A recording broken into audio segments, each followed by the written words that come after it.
General Vexthor stood before the Grand Council of the Chaldean Empire, his forearms trembling with barely contained fury. The holographic display behind him showed the smoldering remains of the Third Fleet, 12,000 ships reduced to debris in less than 48 hours. "I warned you," he hissed through his translator. "I begged you to leave them alone." The council members, representatives of the most powerful species in the known galaxy, shifted uncomfortably in their crystalline seats.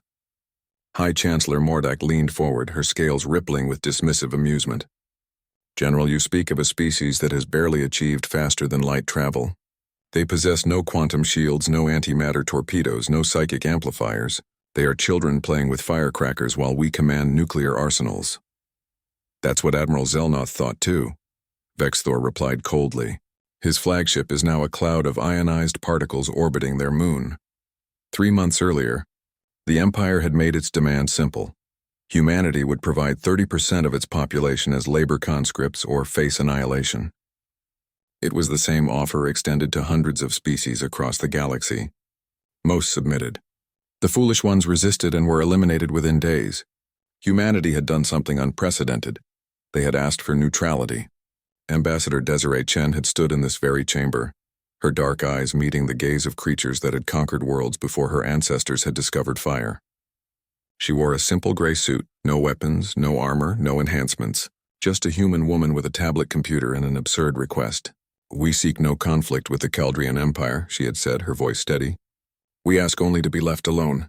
We will not join your empire, but we will not oppose it. Let humanity remain neutral." The council had laughed. Actually laughed. Vexthor hadn't laughed. He had studied humanity during his reconnaissance missions. He had watched their history files, seen their wars, analyzed their psychology. These creatures had split the atom just to see if they could, had walked on their own moon using computers less powerful than a modern door lock, had survived ice ages and plagues in themselves. "Respectfully, Chancellor," Vexthor had said then, "I recommend we accept their proposal." "You recommend we show weakness?"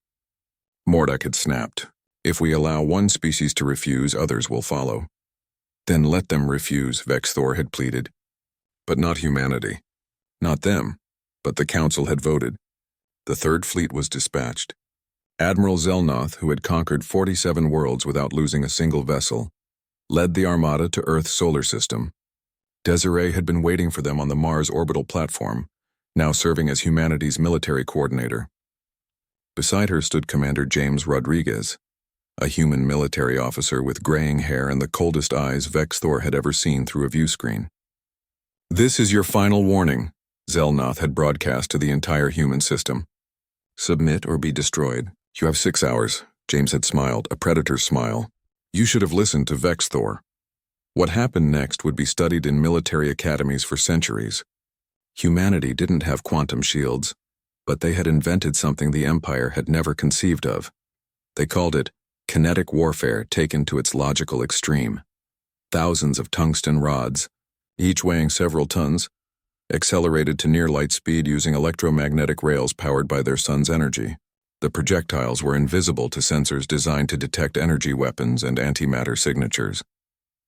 By the time the Third Fleet realized they were under attack, 17 capital ships had been torn apart by impacts that released energy equivalent to nuclear detonations.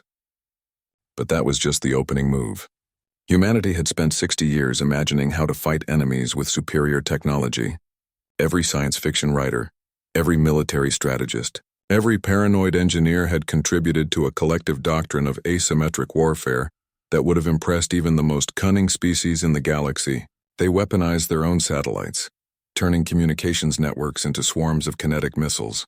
They hacked into the Third Fleet's computer systems using viruses designed with such alien logic that the Empire's quantum security never recognized them as threats. They deployed autonomous drones, millions of them, each no larger than a human fist, that attached themselves to ship hulls and disrupted shield generators. And when the Empire adapted, humanity changed tactics. Desiree coordinated the civilian evacuation efforts while simultaneously directing psychological warfare operations that broadcast human music, art and history directly into the minds of telepathic crew members, overwhelming them with the sheer chaotic violence of human culture. James commanded the military response with a ruthlessness that made Vexthor's blood run cold. He sacrificed entire space stations as traps, lured fleets into ambushes using false distress signals, and demonstrated a willingness to use nuclear weapons inside his own solar system, if it meant protecting Earth.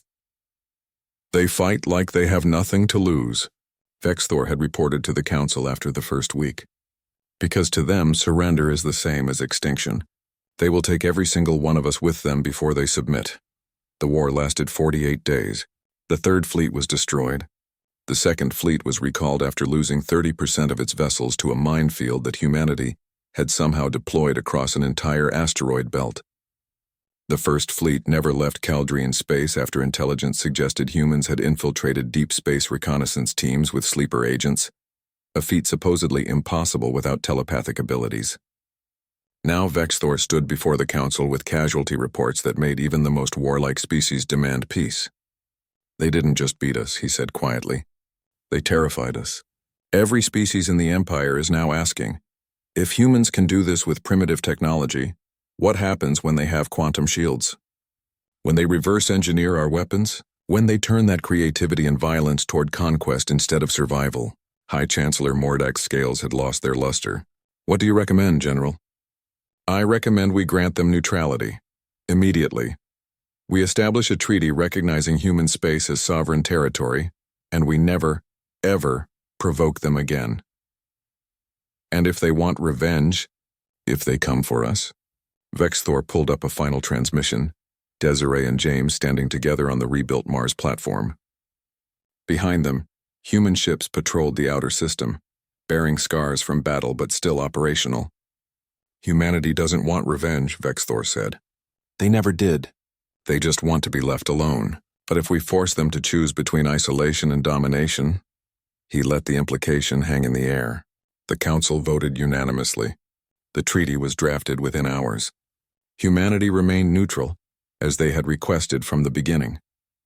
The Caldrian Empire added a new directive to its military protocols. Avoid human space. Do not engage. Do not provoke. Do not underestimate. And in the depths of space aboard a human research vessel, scientists continued their work on quantum technology, antimatter generation, and faster-than-light communications, working with a determination that suggested they had learned a valuable lesson. Peace was preferable, but if war came again, humanity would be ready. They always were.